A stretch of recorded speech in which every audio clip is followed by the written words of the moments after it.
Combat Zone. I'm your co-host, Joseph Benamy, and sitting across from me is our second co-host, Nick Vandergraat. Where the enemy has no battle cry other than abandon ship, bail out, and take cover. I have to memorize that, Nick, because it doesn't actually work when you get the other guy to say it. We'll work on that. Okay. I'll leave you a script. Okay. And just so that people know this was like the fifth take of Welcome to the Combat Zone. I'm just not, it's too early in the morning. It's now, 20 after 10. My mind doesn't even turn on until about 2 o'clock in the afternoon. So it'll be interesting. Yeah, interesting for sure. And of course, it's a couple of days after Easter. Today's Tuesday, April, what? What's 13th. The date? It's 13th. Not April 13th, Nick. Third. See, April I told 3rd? you my mind doesn't kick in till 2. Right, so Nick is still recovering from protein poisoning. Oh my God. 32 pounds of roast beef. We had to cut it in 2 to cook it all. Yeah. and for Nick it was Easter, and for us it was Passover, which is a week-long thing. So Nick, if you ever had to have matzah for a week, okay, you wouldn't be complaining much. Well, that roast beef would still be in your system for long time. Well, who says it's all gone? Well, at least it's Well, the thing about I'm not going to get into it. That's a little crude. We're willing to be irreverent on most things in this podcast, but we're going to stay away from bodily functions, I think. I think that's a good idea. Yeah, maybe we'll start a new podcast just for something like that. I don't know. So our last show, we were talking about the Ontario budget, and we talked a lot about spending and that, and the what we call the immorality of deficit financing and long-term accumulation of public debt with no plan to pay it off. And we talked about a few things around that, but I think we didn't really talk much about some of the programs. So I think we should spend just a few minutes, talking about some of the programs before we get to a couple of the interesting news events or current events that we were discussing earlier this morning, Nick. And I really, getting back to the budget, and I think this is a generic problem with governments, when they don't do anything for you. Well, I shouldn't say that. They do a lot of things for you, lots of things that they shouldn't be doing for you. But, they're operating on a certain level of providing services. And then when there's an election that's imminent, all of a sudden they tell you what critical services you can't live without, that they haven't been providing for you for the last 4 or 5 years or 3 years or whatever it happens to be. I guess it's 4 years now that we have fixed election dates in Ontario. But it's not quite 4 years. Wait a minute, let me think. Okay, it is 4 years, but they had to change the date because it was conflicting with municipal elections. Anyway, full-day daycare for, I can't remember what the ages are. I think they start at 3 o'clock or 3 o'clock. 3, I'm suffering from protein poisoning. From 3 years old, I think it was. It's 2 or 3. 2 or 3. And, who's clamoring for this stuff? I mean, I'm sure people love the idea because they think it's free and it's going to relieve them of their burden of, God forbid, caring for your children at the most influential age that they're at and developmentally. But it's even though people, I'm sure, are going to love this program, there's nobody that's actually clamoring for it. And the other thing is that if this was such a critically important thing that people absolutely needed, then why didn't we do it last year or the year before, or frankly any other year for the 12 years or so or 13 years that we've had Liberal government in Ontario? It just doesn't make sense. Well, it's obviously an election ploy, and when you have people addicted to the candy of their own money, then it's very easy to bribe them into, or at least this is the thinking, that we can just bribe our way back into their hearts by giving them more free stuff, and quotations around the word free, because there's nothing free. My dad had a great saying when I was growing up. He said, look, the world doesn't owe you anything except the piece of ground you're standing on and your next breath, and even the next breath is questionable. Everything else you have to earn. Nobody gets anything for free. Somebody somewhere is paying for this stuff. Right. And in this case, the people are being bribed by the earnings of their grandchildren and their great grandchildren who haven't even been born yet, who are going to be saddled with the costs of paying for this program. Yeah, and those are the kids of the kids that you're putting into all day daycare now. So the idea behind this is, we'll fool them. It's all smoke and mirrors. It's all red herring. Forget about the scandals. Forget about the rot. Forget about the corruption. Aren't we nice because we love you? We're going to give you pharmacare too, by the way, for anybody, I think it's 24 and under.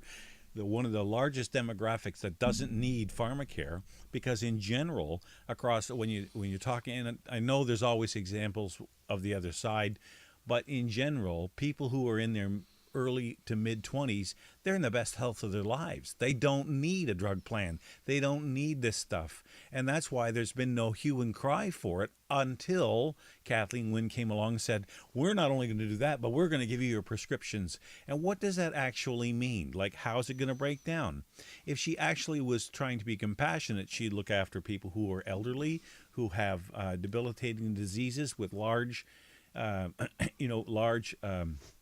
Medical dental bills. Well, dental bills too, but medical bills. Free is the dental word. care. Yeah, What is that? Look, See, here's the thing. This is we talked about this before. We did, What's yeah. going to end up happening is they're going to provide these services, and then they're going to have to find some way, because they're paying for the services. Then they're going to have to find some way to control the costs, because we can't afford it. And that's what ends up happening is, again, you end up in a situation where you're trying to regulate the amount of money that you're spending by reducing the billing. It's funny because you and I are old enough to remember. I don't recall if we talked about this before, but you and I are old enough to remember the experiment in wage and price controls in this country. I mean, we weren't taxpayers at that time, but I remember how much of a disaster it was. And it's funny because I remember in that election campaign that it was actually the Conservatives that originally proposed wage and price controls. And Pierre Trudeau, father of Justin Trudeau, our present Prime Minister, completely ridiculed the idea during the election campaign, and then won and immediately implemented wage and price controls. Right. And of course, brace yourselves. He actually was right in the election campaign by ridiculing it. So Pierre Trudeau, just goes to show you that liberals can be right sometimes too. But wage and price controls didn't work. They didn't control inflation. And after the experiment, we basically tossed the whole program out. But we kept it in healthcare because it doesn't work anywhere else. But in healthcare, we shrug our shoulders and go, oh, it must work, right? Of course, it doesn't work. And inflation in the healthcare industry is completely out of control. And it's eating the budget alive. Sure. So now we're going to do the same thing with pharmacare, with prescription drugs. Oh, and don't forget and dental care. There's another program too. There's an experimental program right now with 4,000 people scattered around the province. Assured annual income or something like that. It's basically welfare. It's it's communism. It's where you don't have to do a thing. We're going to provide you a basic salary. Right. And there's 4,000 people on that program. Well, I'm intrigued by the idea of a guaranteed minimum income, as long as it really is minimum. I'm not saying that I agree with it, but I'd like to see a little bit more about that kind of a program. But yeah, I understand that there are a lot of people who are opposed to it in principle. Well, if you look at other programs, we don't have any program that's really, a mirror image of that. But when you look at other benefit programs, every time you make $1 more than a certain limit, they claw it back. So I see no reason to believe that they wouldn't do the same thing with this. There's a disincentive to work built into it, because if take EI as an example, if you're getting EI but you're working as a part-timer over here, every dollar you make, it's taken away from your, or no, maybe EI is not the best thing, but let's say ODSP or some other fixed income that you get from the government, where you're not allowed to make any more than a certain amount of money before they start to take away the amount of money the government gives you. Right. Now, I'm not opposed to that philosophically, but realistically, the impact is, it's either under the table or they don't do it at all, because they don't want to lose that guaranteed money every month. They don't want to take that risk. Right. And I can't imagine this whole guaranteed annual income program being any different. Well, it's certainly something to keep an eye on. That's for sure. Let's move on. A couple of things in the news this morning that caught my eye, and I think we've been far too easygoing so far. This is our third podcast, and we promised a little bit of controversy, I think, and a little bit of irreverence. So let's go to one of my favorite topics, and that is the Toronto Pride Parade. And okay, before people start hitting on the, I could visualize people's heads exploding already. Oh, he's going to be anti-gay and homophobic and stuff like that. When it comes to this kind of stuff, I'm actually pretty libertarian. I don't care what people do in the privacy of their homes between consenting adults, as long as it's not hurting people, and that that doesn't mean I agree with behavior, but I'm not going to run around telling people what they can and can't do. I don't need to know about it. Do what you do. That's it. Okay. So that's just to make sure that people don't start going, oh, look, he's homophobic and stuff like that. But really, guys, this Pride Parade, now they're telling the police in Toronto, they've asked the police in Toronto, I guess what ends up happening is if you want to be in the parade, you have to apply for permission to the organizers. So the Toronto police have applied for permission to participate in the Toronto Pride Parade, and the organizers now have sent a letter back, or let it be known to the Toronto police, that they would really like the police to withdraw their application to take part. And there are just so many problems with that, because first of all, look, here's the thing. If you don't want the police to participate in the Pride Parade, then just say, we don't want you to participate in the Pride Parade. Why make it so complicated? Well, I can tell you why.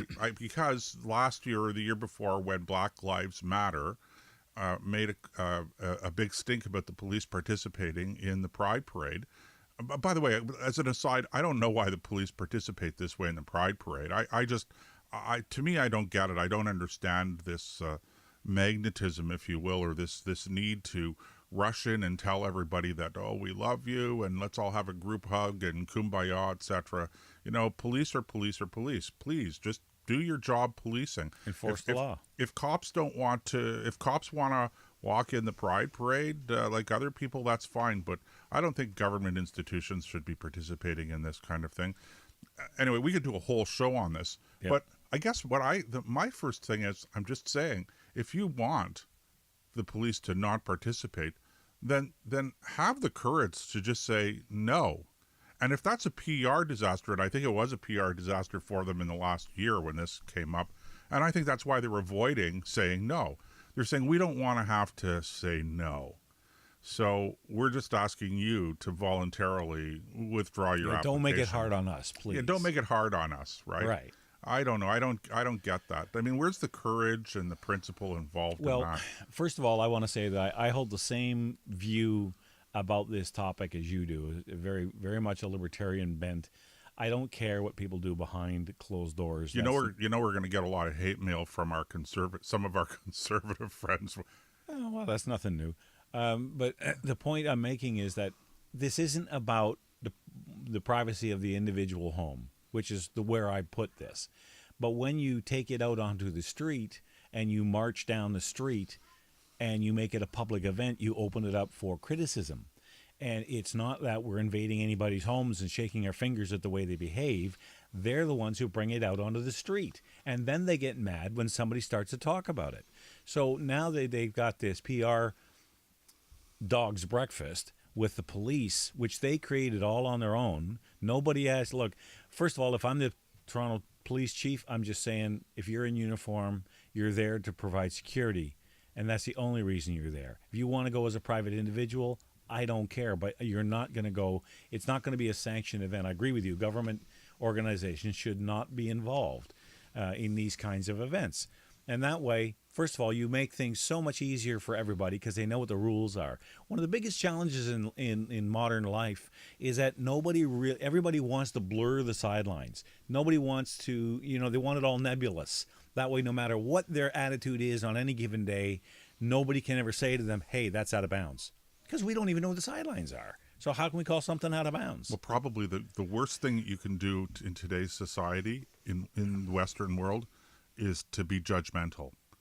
But we judge people all the time. I understand that, but the number of times people go, oh, you shouldn't judge people, or you shouldn't judge, and I go, oh, really, come on. It's so intellectually lame. It's lazy. It's lazy. It's just plain intellectual laziness. So that's my take on all this. Is just, if you don't want trouble with your parade, don't create it for yourself and then expect other people to cut you slack for it. Yeah, I have a problem. I have to tell you this, okay? Again, I know people are going to be attacking us and saying, homophobic and all that stuff, but I have a real problem with some of the content of some of these pride parades. There's a lot of public nudity, lewdness, etc., and not all of it. And I'm sure that there are lots of people that go to these things and they don't necessarily approve of it, but for whatever reason, the organizers just can't get a handle on this. And some of this behavior, I think, is borderline illegal. This is one of the problems that I have with the police participating in. And I actually don't think the police should be participating in the Pride Parade. I think that the police should be enforcing the law at the Pride Parade, whether it's in Toronto or elsewhere. So, fine. Again, I get it. Not everybody acts in an inappropriate way or dresses, or should I say undresses in an inappropriate way at these parades. But enough do that the organizers ought to have some sort of control over it. It's just, for me, it's just not appropriate. And I don't understand why they don't exercise some sort of control. So you're going to say, we're going to control the police participating, but we're not going to exercise any kind of control over some of this, really bad behavior. And well, part of the problem is that some of the organizers, and I don't want to paint with too broad a brush, but don't see it as bad behavior. They see it as just another extension of their sexuality.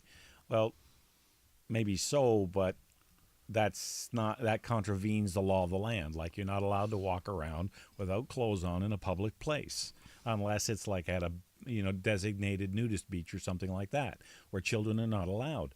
And this is my big problem with it, because whether or not, let's say you go to the one in Toronto as an example, and maybe it's a year where nothing happens. Everybody is relatively well behaved and everybody just has a great time. But as a parent, how do I know it's going to be that way this year? How do I know some idiot isn't going to walk down the street wearing nothing but tennis shoes? And then I have to grab my kids and say, look, this is inappropriate, and go through all of that in a setting where that's not, you just can't trust them. I can't trust the organizers to lay down a set of rules for the people participating, as you're alluding to, and saying this kind of behavior we will not tolerate. If you do it, we will call the police and you will be arrested. And public money, governments giving grants to these types of parades. I just don't think that the government should do it. By the way, there are Christian parades that occur in Toronto every year as well. I don't think that the government should be. Well, that's kind of evolved into something. It's a cultural thing as much as anything else. Yes, but but I don't think that the government should be giving grants to St. Patrick Day parades or anything like that. It's just not the function of the public. And if I want to participate in this kind of stuff, I'll reach into my pocket and I'll participate. And if businesses, this is the other thing, the argument that these guys always like to make is that this is good for business. It brings tourists, etc. Well, okay, maybe it does bring tourists, but remember, $1 spent in Toronto is $1 not spent somewhere else.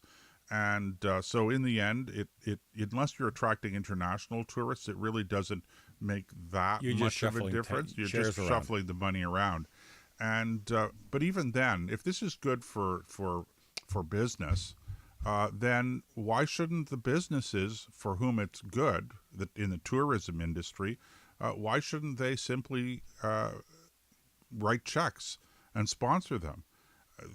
Which I think they do anyway, but sponsor them to a greater tune. And it's a funny thing, if they don't do it, and if the Pride Parade, and we're using the Pride Parade as an example, but you could say any other parade or any other cultural event, if the cultural event can't raise enough money amongst the people and the businesses that are allegedly going to benefit economically from it, then it's economically not viable. Why should we be taking taxpayers' money and spending it on this kind of stuff? To me, it just doesn't. It's not appropriate. And we can get into the moral argument again. It's not just an economic argument. Is it morally correct for the government to take money out of the pockets of people who live in, Bancroft, Ontario, or Smith Falls, Ontario, and funnel it into providing entertainment for people in Toronto. Well, in this, it doesn't really matter where in the province it is. You're right. I think that the government should, if my attitude about this, because now you're talking about arts funding in kind of a backhanded way, but if the cultural event or the arts event can't stand on its own 2 feet, then people don't want it. Because good culture and good art people will pay for. If you have somebody who is at a bar and are an unbelievable guitarist, people will come and they will patronize the bar, and they will even buy the albums or the records or the CDs, whatever they sell these days, from that artist. They will go and support the art that they think is worthwhile. What you get when you have government funding of the arts in general and cultural events in general are cultural events that aren't really all that good, artists that couldn't make it on their own, surviving in an industry that thrives on the excellence rising to the top. You know and what artificially support people who shouldn't be there. Do you know what my definition of art is? Something I can't do. Exactly. Well, actually, that's exactly it. If I can do it, it's not art. No, okay. So that's the other side of that coin. I can. If I could definitely do Voice of Fire. I could do Voice of Fire, no problem. And for those of you who don't know what Voice of Fire is, Google it. Okay, but make sure you put quotation marks around it. Voice of Fire, and it's at the National Art Gallery. I was trying to remember the name of the gallery. That's a painting, right? Well, it looks like a big flag actually with 3 stripes. Okay, I can't remember the colors now, but blue, red, and it's blue purple and red or something. Like I can't remember the colors. And whatever it is, I could definitely do that. And I think we paid like millions of dollars for that particular piece of art. Yep. You go through a modern art gallery, and I believe me, I can create a display with a kitchen table and a broom and a dustpan. I just don't think that that's art, and I don't think that taxpayers should be paying for it. Well, I'm not even sure the taxpayers should be paying for any of it. But I get it. When you see those kinds of displays, and you say to, let's say you're taking a tour, your tour guide, say you're looking at the flame of art or the table and the broom and the dustpan, say, that's art? We paid how much for that? I could have done that. And they say, yes, but you didn't. Like, well, that's yeah, your because standard? I was too busy working, earning a living. I was coming up with the tax money so you could buy that thing. Yeah, that's it. And by the way, I love art. I remember, I've traveled a lot, and I would go to these cities, Paris, Rome, Berlin, and I never did touristy things. I was always doing work in one form or another. And then one year I went to Paris, and a friend of mine said, "Oh, we have to go to the Louvre." So I said, "Okay, well, fine, we'll go there." I wasn't really that enthusiastic about it, but then I saw the paintings. I mean, the classics, the Rembrandts and the Da Vinci's and I was just blown away. It boggles my mind that some people are able to create that kind of art. I'm not talking photography. Everybody today is a photographer. Yeah, it's like today everybody's a journalist, right? Everybody gets to put their belonging. So, and well, they were always a dime a dozen, but now they're 10 a penny. No pennies in Canada anymore. Remember? All right, that. a nickel. Yeah. So 20 to the nickel. Although you have to round it up or down, so I think if they're worth 2 cents, it's 0 or something like that. Now I don't know. It's a little too confusing for me. What was that? Where was I on this? Oh yeah, I'm blown away. It's astonishing how people have that talent. And no disrespect to the creators of Voice of Fire, but I just didn't sense the same kind of artistic talent in that creation as in some of the great Rembrandt masterpieces. It's funny you mention that because, look, I'm a very much a blue-collar guy. And, I appreciate art, but I know what I like. And there's a lot of stuff out there I just don't like. But we went to Quebec City years ago, my wife and I. Now, It was on one of our trips from the East Coast before we moved back to Ontario, I believe. And we stopped in Old Quebec. And there's a street there. And I'm sure that some of the people listening will know the street I'm talking about. And it's just painters. And it lines for blocks, nothing but paintings.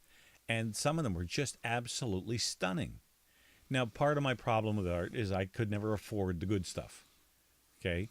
It is because some of the price tags on them were more than I make in a year. And it wasn't that the art, I didn't think the art wasn't worth it. It's just, what do you do when you just, wow, that's amazing, and you walk on, right? Because it's almost like torture. It's like going to drive, and if you get the feeling you want to go test drive a new car. I'm to the stage now where I pull on to, I think about going to a lot and taking another car for a test drive just for the fun. Why torture myself? Because I know when I bring the car back, I'm not buying it because I'm not in that financial position yet. So when you go and you look at some of these masterpieces, yes, there's pictures, yes, there's things, but some places you can't take them with flash because they age the picture and so on. All you're going to get is a knockoff. It's not the original. So art is a very funny thing. And we're probably spending way too much time talking art than we are compared to some of the other things we had on our list. Okay, but this is a good segue into culture, and you can't talk culture these days without talking Donald Trump. Oh yeah, okay. and for all of the problems, and by the way, let me tell you that I'm not really a Donald Trump fan.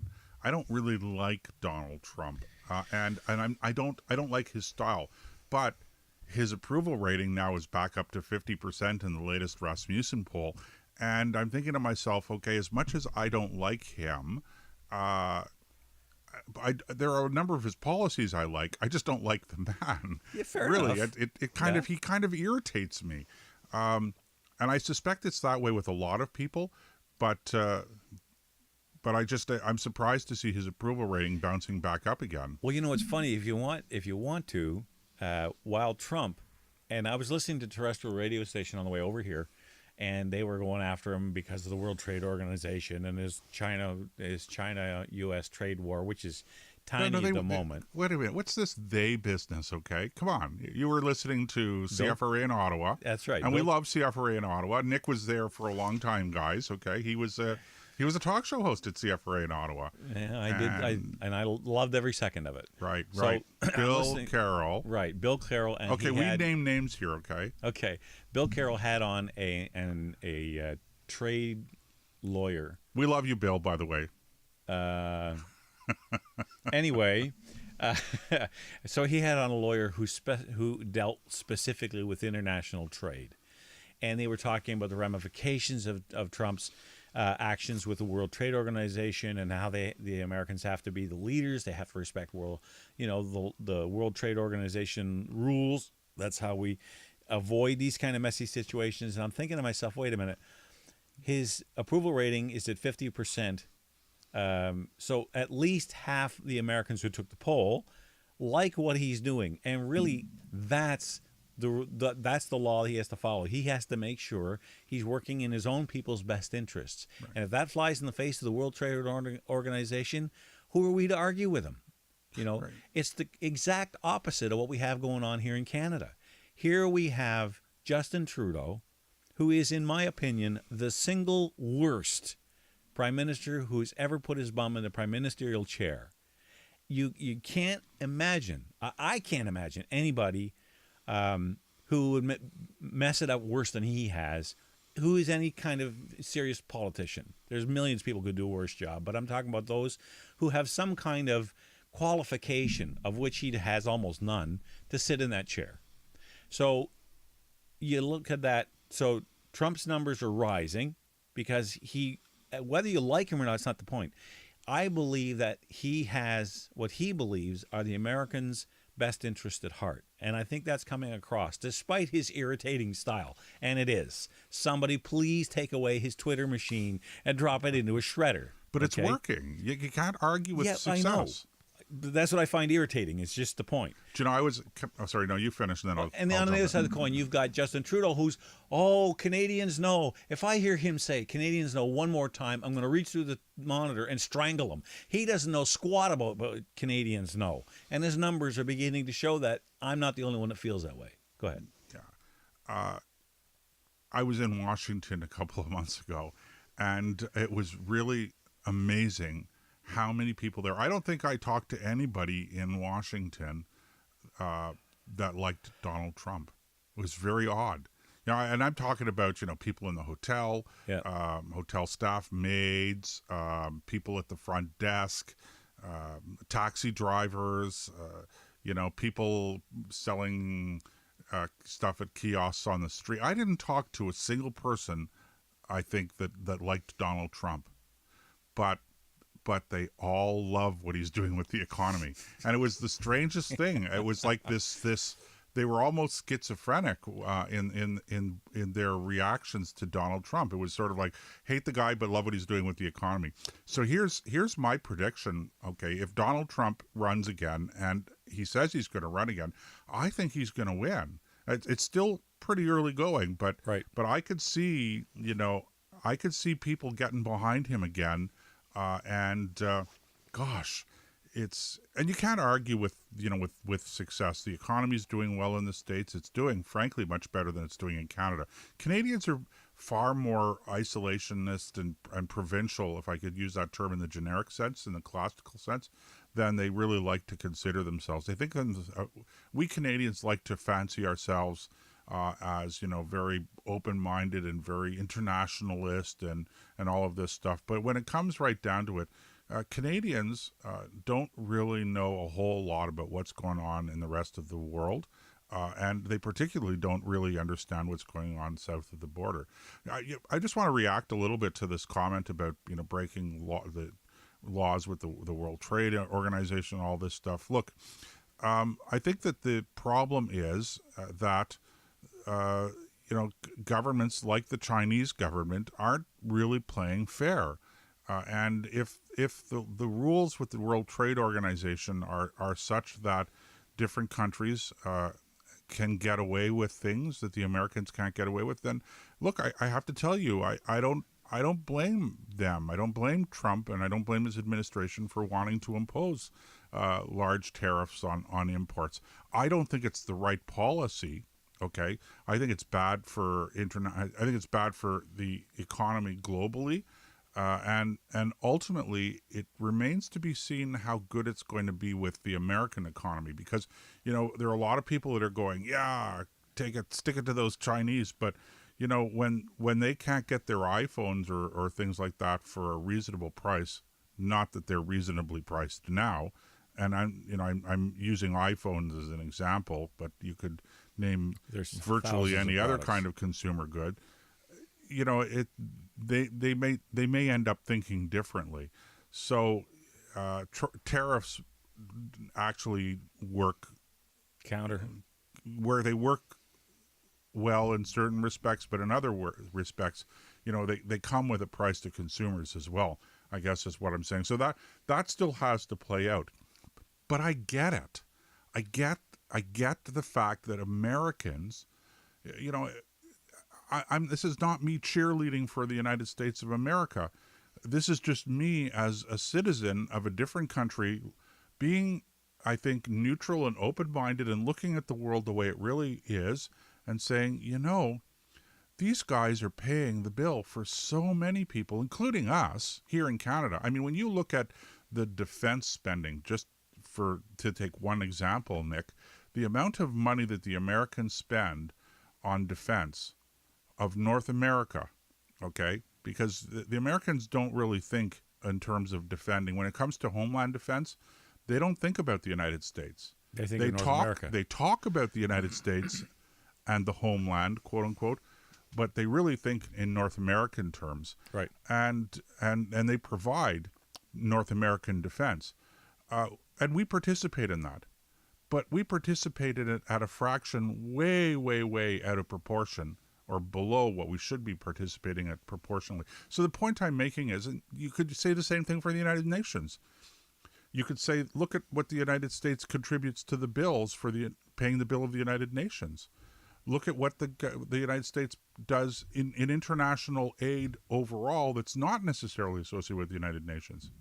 So, I think in Judaism, in Hebrew, we have a term called kersato. It's recognize the good that these guys are doing and stop piling on them all the time just because they're Americans.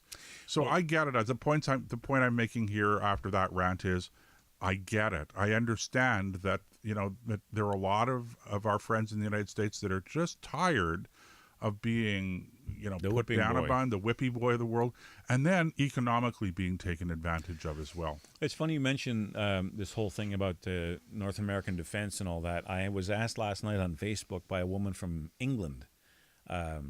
She'd been following my Facebook page for a while and knew where I was coming from and just wanted my sense of things in Europe about, from a conservative point of view.